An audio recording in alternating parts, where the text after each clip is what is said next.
나오미의 남편 엘리멜렉의 친족으로 유력한 자가 있으니 그의 이름은 보아스더라.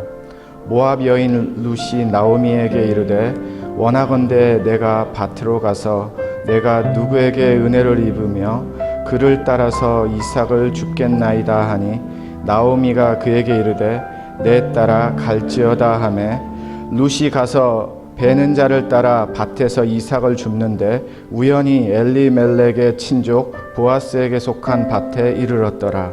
마침 보아스가 베들레헴에서부터 와서 베는 자들에게 이르되 여호와께서 너희와 함께 하시기를 원하노라 하니 그들이 대답하되 여호와께서 당신에게 복 주시기를 원하나이다 하니라. 보아스가 베는 자들을 거느린 사환에게 이르되 이는 누구의 소녀냐 하니 베는 자를 거느린 사환이 대답하여 이르되 이는 나오미와 함께 모압 지방에서 돌아온 모압 소녀인데 그의 말이 나로 베는 자를 따라 단 사이에서 이삭을 줍게 하소서 하였고 아침부터 와서는 잠시 집에서 쉰 외에 지금까지 계속하는 중이니이다. 보아스가 룻에게 이르되 내 딸아 들으라. 이삭을 주우러 다른 밭으로 가지 말며 여기서 떠나지 말고 나의 소녀들과 함께 있으라. 그들이 베는 밭을 보고 그들을 따르라. 내가 그 소년들에게 명령하여 너를 건드리지 말라 하였느니라. 목이 마르거든 그릇에 가서 소년들이 길어온 것을 마실지니라 하는지라. 아멘. 여러분들 혹시 알고 계셨습니까? 1974년에 미국의 한 교회 성가대 대원이 있었습니다. 근데 이 성가대 대원이 아마 그 성가대는 찬양을 외워서 이렇게 찬양을 했던 성가대였던 걸로 생각이 되는데요.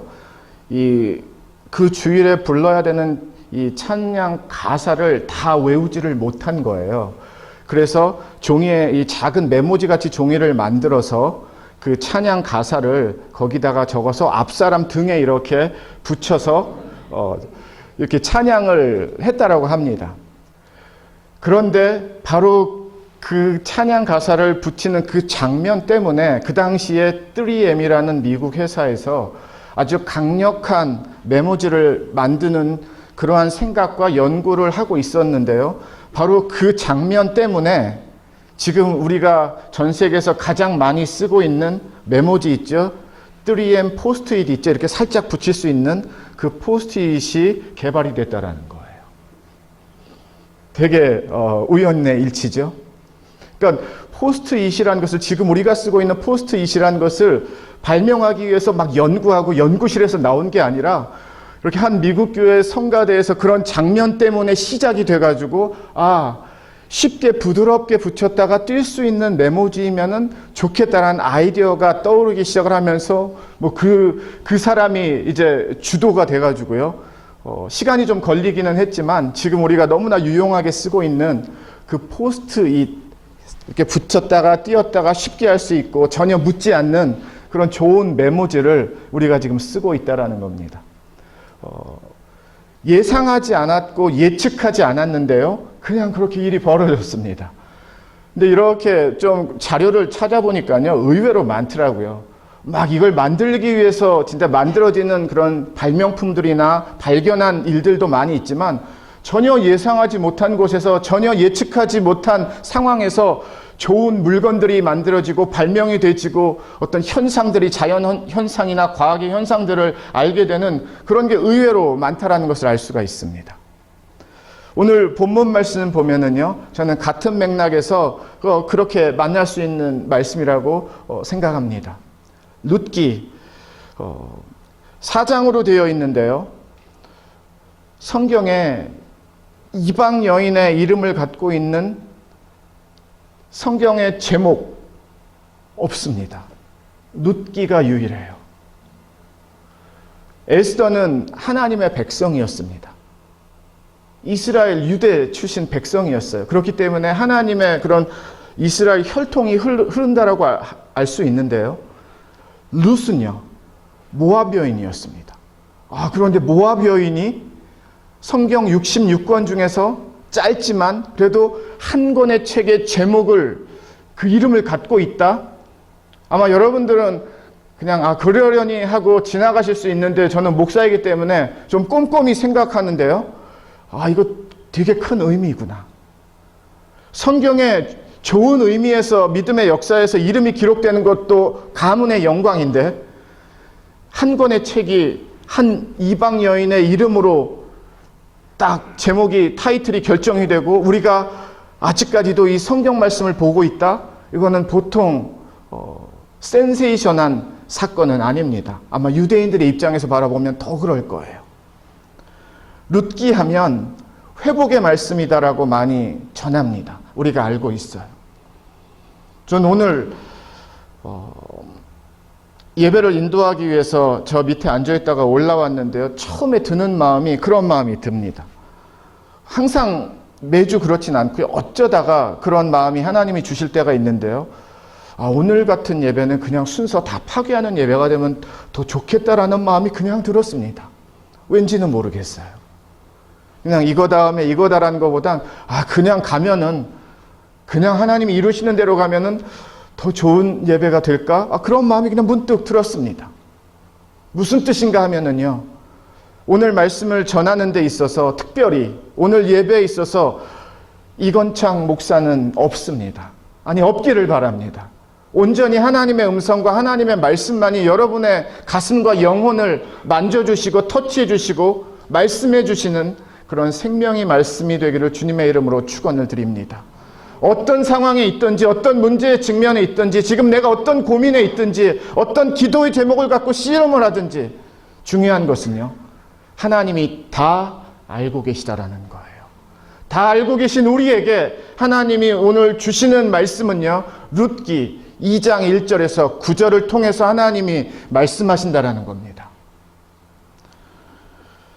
가뭄 때문에 나오미와 남편이 두 아들을 데리고 모압이라는 곳으로 사실 이민을 갔었습니다. 거기서 잘 살아야 되는데요. 10년이 지나고서 두 아들이 다 세상을 떠났습니다.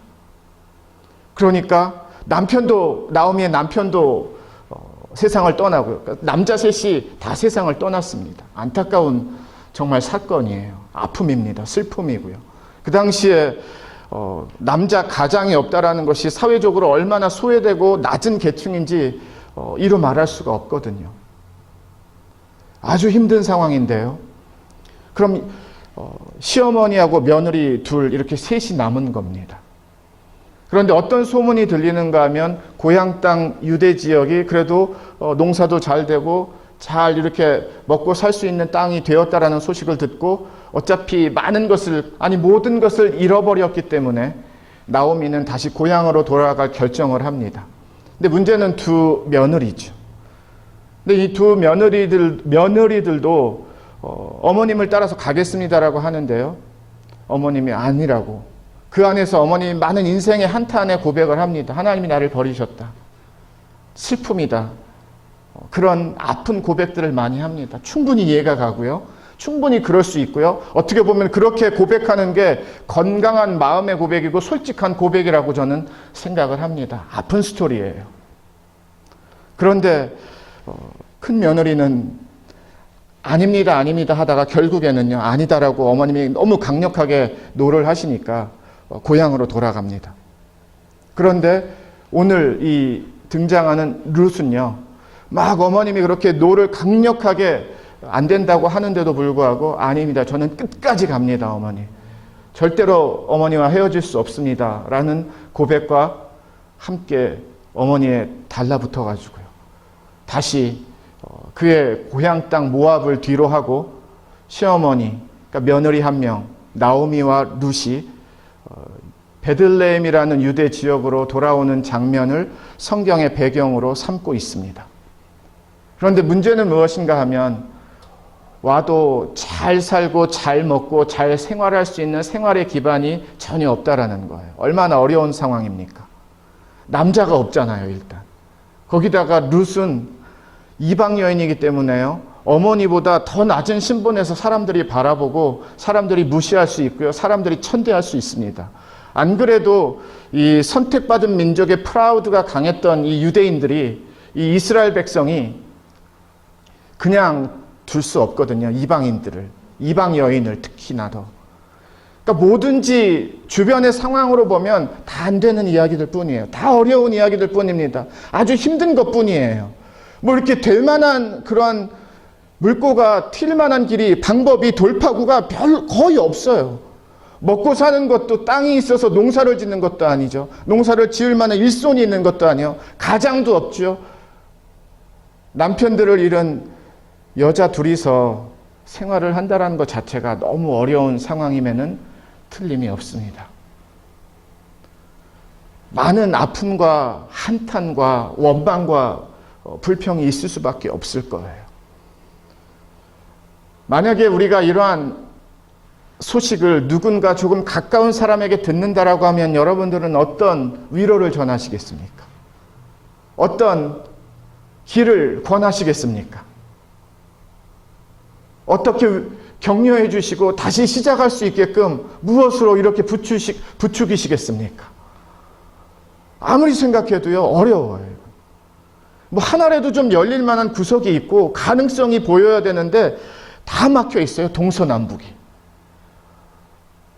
먹고 사는 것도 어렵고 사는 것도 어렵고 뭐 잘 사는 거가 중요한 것이 아니라 입에 풀칠하는 것 자체가 너무 어려운 상황 속이라는 거예요. 그런데 룻기는 하나님의 회복의 말씀을 가르쳐주고 있습니다. 어디서 하나님의 회복이 일어나는가? 어디서 하나님의 역사가 일어나는가?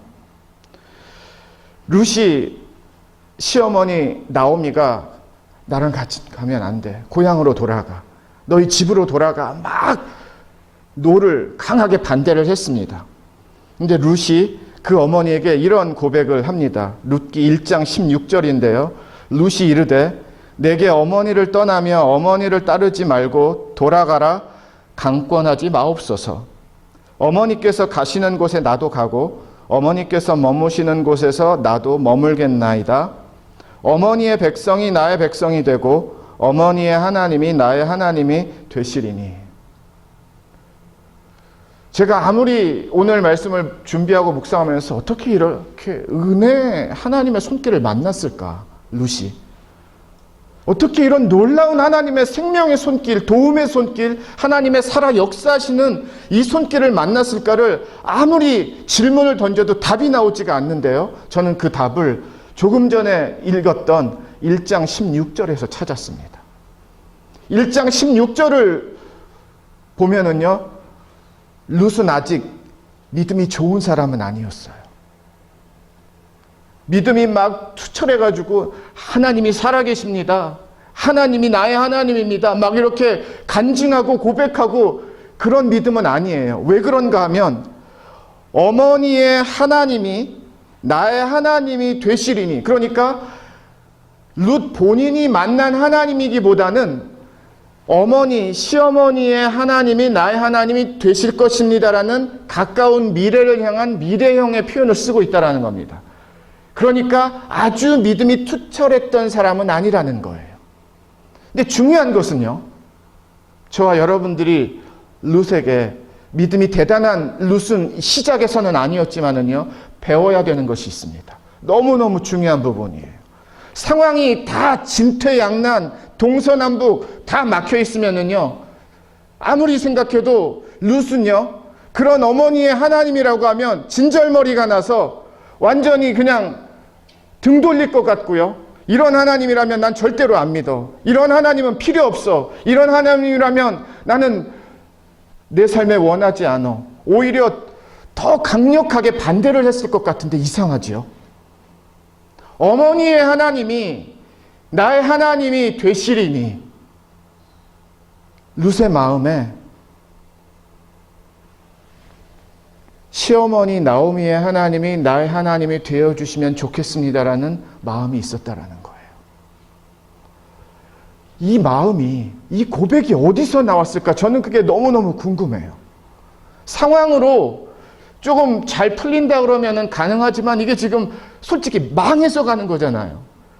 다 다 잃어버리고 가는 거잖아요. 다 놓치고 가는 거잖아요. 다시 고향으로. 아무것도 없잖아요. 그런데 어떻게 어머님의 하나님이 나의 하나님이 되시리니라는 이 고백이 터져 나왔을까? 하나님이 기가 막히게 이 룻의 고백을 이 순간에 캐치하셨습니다. 아세요? 저와 여러분의 삶도 똑같습니다. 눈에 보이는 것을 말하라고 하면은요, 우리는 잘 말할 수 있어요.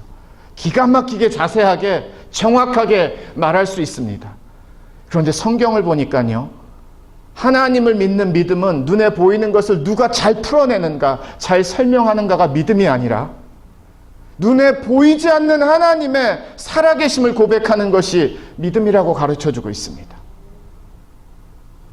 룻은요, 하나님을 많이 경험하지 못했습니다. 하나님이 어떤 하나님인지 많이 모르는 부분이 많아요. 그런데 룻의 마음 가운데는 어머님의 하나님이 나의 하나님이 되시리라는 진짜 생명줄과 같은 하나님을 향한 고백이 있었는데요, 하나님이 이 고백 하나를 갖고 룻의 인생을, 나오미의 인생을 만지기 시작을 하십니다. 저와 여러분의 지금의 상황이 별반 다르지 않는 막혀있는 삶이시라고요? 잘 안 되신다라고요? 어려우시다라고요? 힘드시다라고요? 잘 오셨습니다.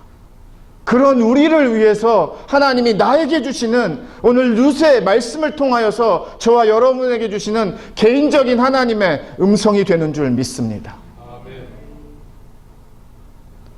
내가 못 여는 길을, 내 옆 사람도 도와주고 싶은데 도와줄 수 없는 길을, 어떻게 좀 해보려고 하는데 해볼 수 없는 길을 무엇이 우리를 열어줄 수 있는가 하면요, 하나님의 손입니다.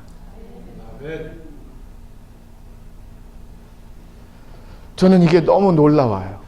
야, 하나님 기가 막히게 이 고백 받으셨구나. 너무 기뻐 받으셨구나. 하나님 마음 찡하셨구나. 하나님 가슴 찡하셨구나.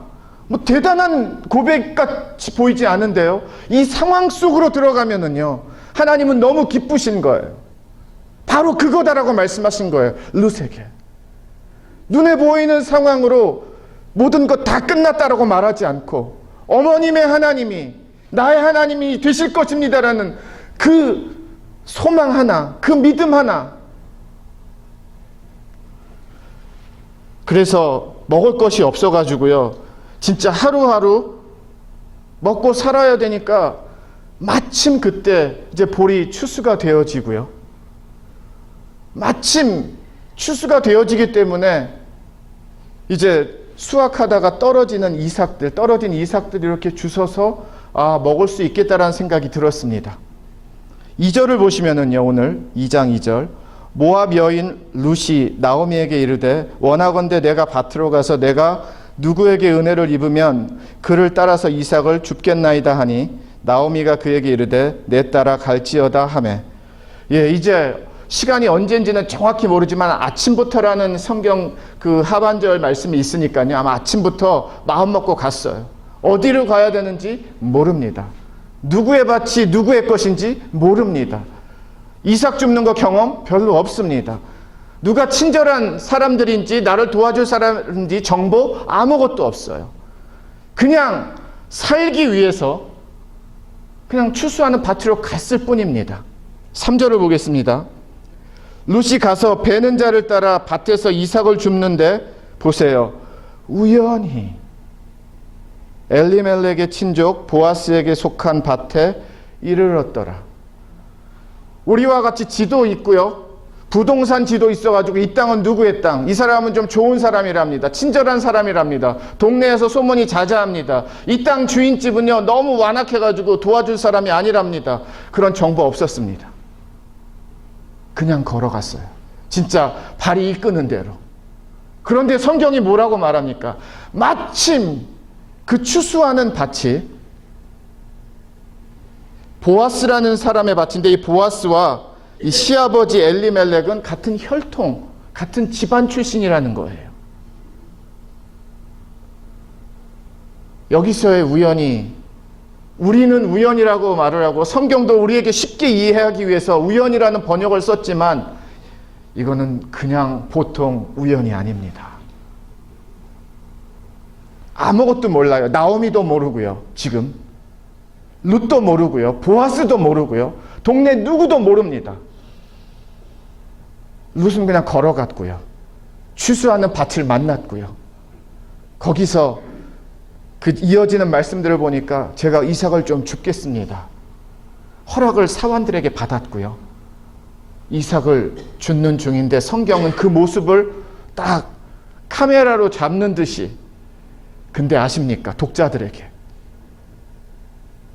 우연한 것 같은데 우연이 아니죠.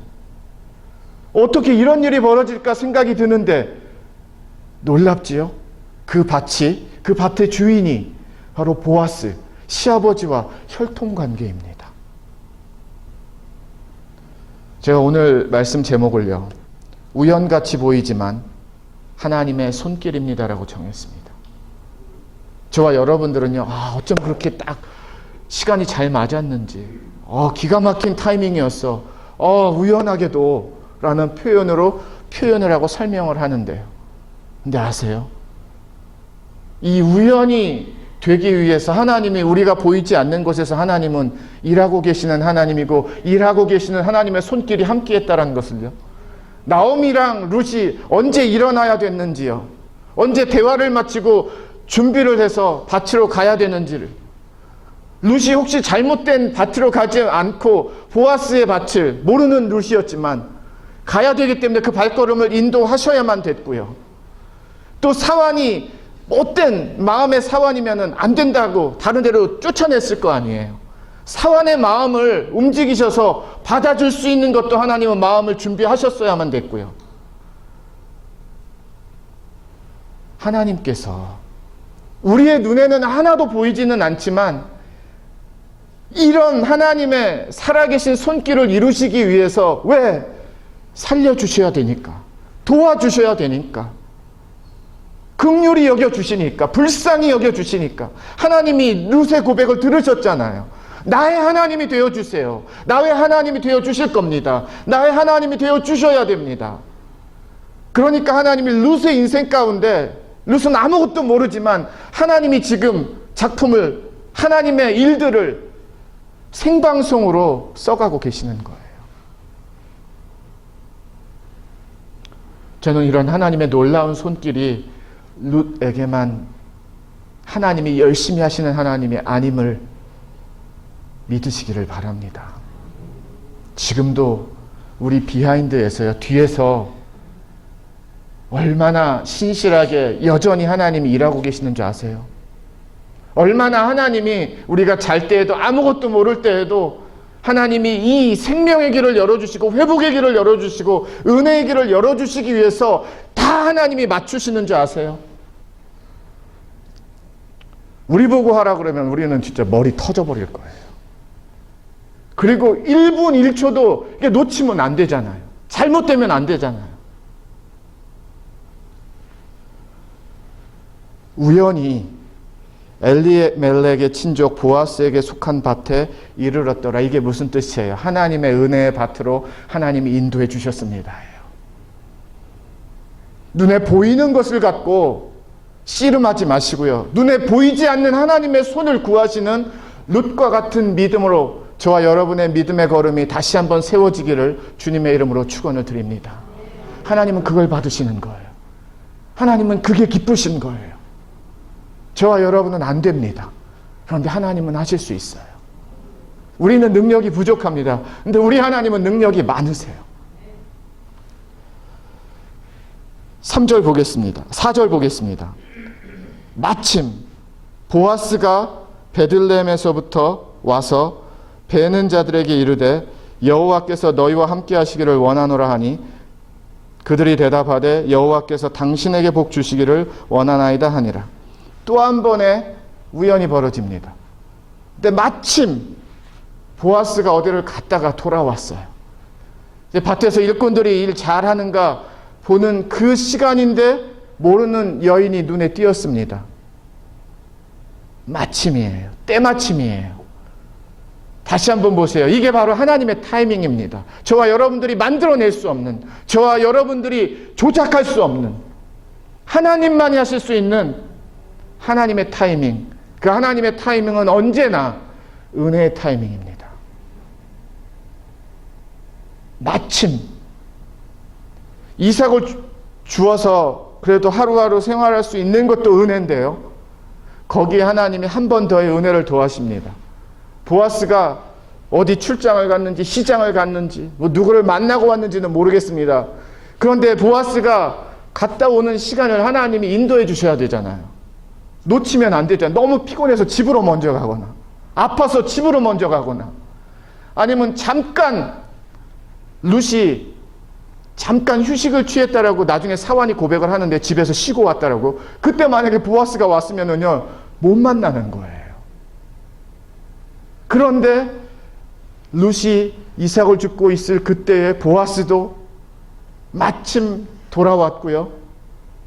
연결이 되는 겁니다. 아무것도 아닌 것 같으세요? 천만의 말씀입니다. 하나님이 지금 무엇을 이루시는가 하면은요, 내가 너와 함께하고 있는 하나님, 그래 너가 나의 하나님이 되어주세요라는 그 고백, 그 간구 내가 이루고 있는 중이다. 마침 보아스가 와가지고요 힘을 더해줍니다. 편하게 물도 마시고 뭐라 그러는 사람 없을 테니까 거둘 수 있는 이삭 다 거두고 잘 살아라. 내가 그렇게 할 수 있도록 도와주마. 그 얘기 아닌가요? 시작은 캄캄했어요. 모압에서 다시 두 여인이 남편을 잃고 뭐 가진 것 없이 다 아무것도 없는 상황에서 이스라엘로 돌아오고 유대로 돌아오는 이 시작은요 정말 암울합니다. 캄캄해요.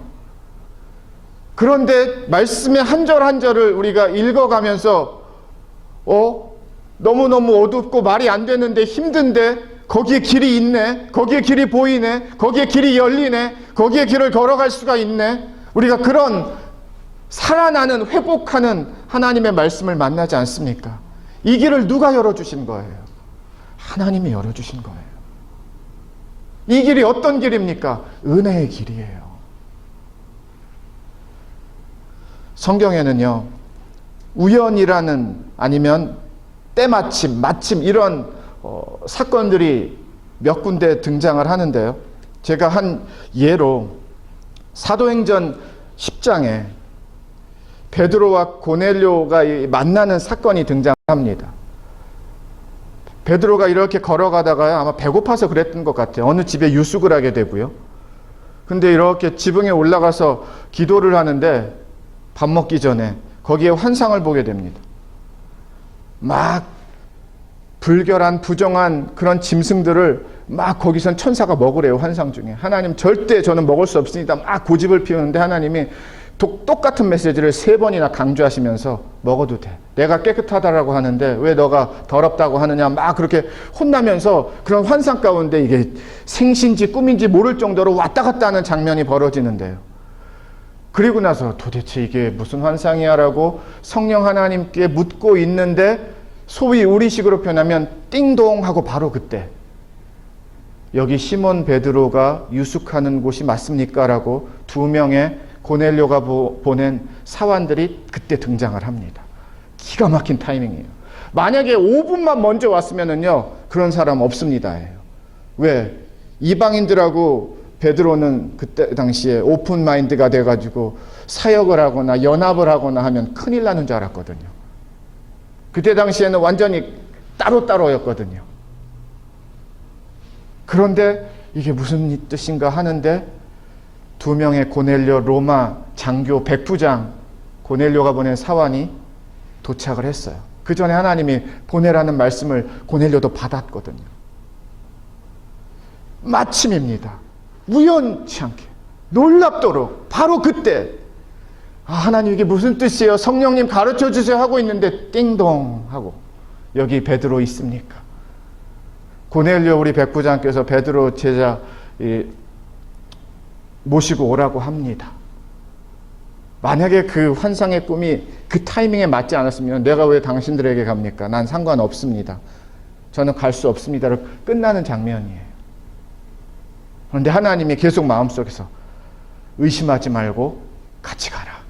같이 가라. 기가 막힌 타이밍이에요. 그래서 이방인들을 향한 선교가 열린 겁니다. 공식적으로. 베드로를 통해서. 놀라운 사역이 그때부터 진행이 되고요. 그 힘을 받아서 사도 바울이 선교의 사역을 구체적으로 하나님 앞에 쓰임받아서 이방인들에게 전하는 그런 놀라운 성령의 선교의 역사들이 사도행전 10장 이후에 등장을 하는 겁니다. 그래서 우연인가요? 천만의 말씀입니다. 보이지 않는 곳에서 이루시는 하나님의 살아계신 손이고요. 하나님은 그걸 다 운영하고 계시고요. 매니지하고 계시고요. 기가 막히게 순서 틀리지 않도록 하나님의 질서 안에서 이루시는 하나님의 손이었기 때문에 가능했던 것입니다. 저는 오늘 말씀을 통해서 우리의 삶에, 저와 여러분의 삶에 룻에게 임하셨던 하나님의 은혜의 길이, 이 생명의 길이, 살려주시는 길이 저와 여러분에게도 하나님이 내어주시는 길이 되기를 주님의 이름으로 축원을 드립니다. 안 될 것 같은데 살려주시네요. 건져주시네요. 도와주시네요. 야, 여자 둘이선 어려워. 사람들이 말하는 그런데 거기서 살아나는 방법을 하나님이 살려주시는 손길을 베풀어 주시네요.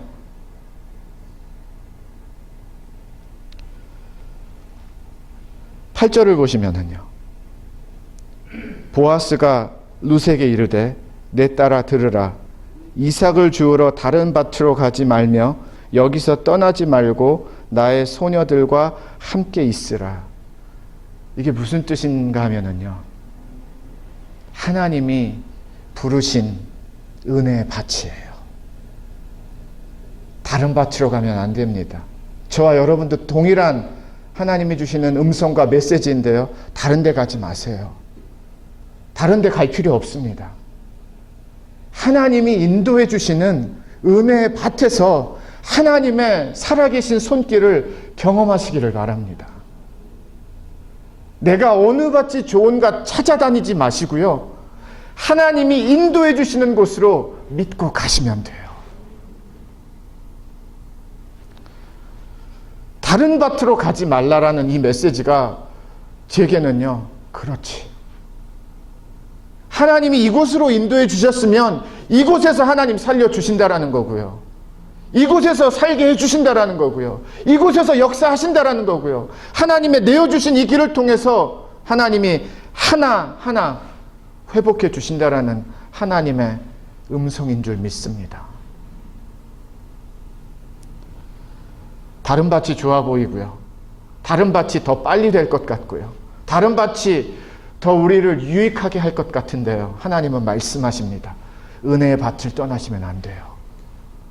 내가 마음 먹고 준비해서 공부해서 선택한 밭이 아니라 하나님이 인도해 주신 밭이라는 것을 잊으시면 안 돼요. 아멘. 말씀을 정리하겠습니다. 저와 여러분들이 살 길은요. 우리 샘물교회가 살고요. 여러분들의 가정이 살고 자녀들이 살고 일터가 살 길은요. 오늘 말씀에 있습니다. 하나님의 은혜의 손길입니다. 하나님의 은혜의 손길을 벗어나서 열심히 뛰면 될 것 같은데요. 아닐 거예요. 아니시잖아요.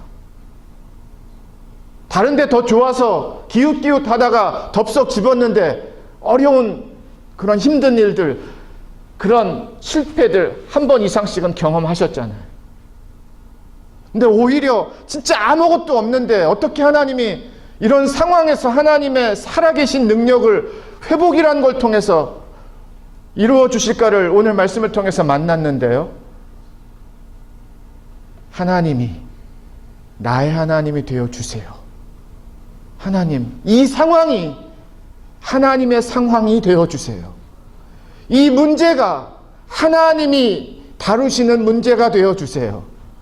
이 어려움이 하나님이 해결해 주시는 어려움이 되어 주세요라는 룻의 고백을 우리가 빌려서 내 삶을 하나님 앞에 드리면은요, 이것보다 더 귀한 믿음의 간구와 기도는 없는 줄 믿습니다. 이것 때문에 하나님이 일하신 거예요. 하나님 이것도 힘들고 어렵네요라고 우리 그런 거 많이 할 수 있는데요, 못해서 안 하는 겁니까? 몰라서 정말 안 하는 거예요? 그게 아니잖아요. 생명은요, 믿음으로 고백하는데 생명줄이 열리고 은혜의 줄이 더 분명하게 구체적으로 드러나는 겁니다. 하나님이 인도하십니다. 룻을 보아스 밭으로 인도하셨듯이 우리를 보아스 밭으로 인도하시는 하나님이십니다. 저와 여러분의 마음을요, 룻과 같이 뭐 어떻게 하나님 해보세요가 아니라, 저도 모르겠습니다 하나님 뭐 할 수 있으면 해보세요가 아니라, 나의 하나님이 되어 주시옵소서. 우리의 하나님이, 우리 가정의 하나님이, 우리 교회의 하나님이 되어 주시옵소서. 이 고백 하나가 룻이 만난 은혜 하나님의 손길을 하나님이 그대로 우리의 삶에서도 하나하나 이루시고 만나게 하시는 손길이 되는 줄 믿습니다. 하나님이 잘하시는 것은요, 우리 눈에 앞에서도 잘하시지만 더 잘하시는 것은요, 우리 눈에 안 보이는데 일을 더 잘하세요. 보이지 않아요. 그런데 일하고 계십니다. 쉬지 않고 계세요. 졸지도 않고 계세요. 주무시지도 않고 계세요. 하나님은 피곤하지도 않으세요. 곤비치도 않으신데요. 왜 이렇게 일하고 계세요? 여러분을 위해서요. 나를 위해서요. 은혜로 살라라고요. 하나님의 힘으로 살라라고요. 하나님을 의지하며 살라라고요. 우리에게도 이 은혜의 돌파구가 오늘 예배와 말씀을 통하여 길이 터지고 열리는 은혜의 돌파구만이 되기를, 그런 하나님의 손길을 만나시기를 주님의 이름으로 축원을 드립니다. 아멘. 기도하겠습니다.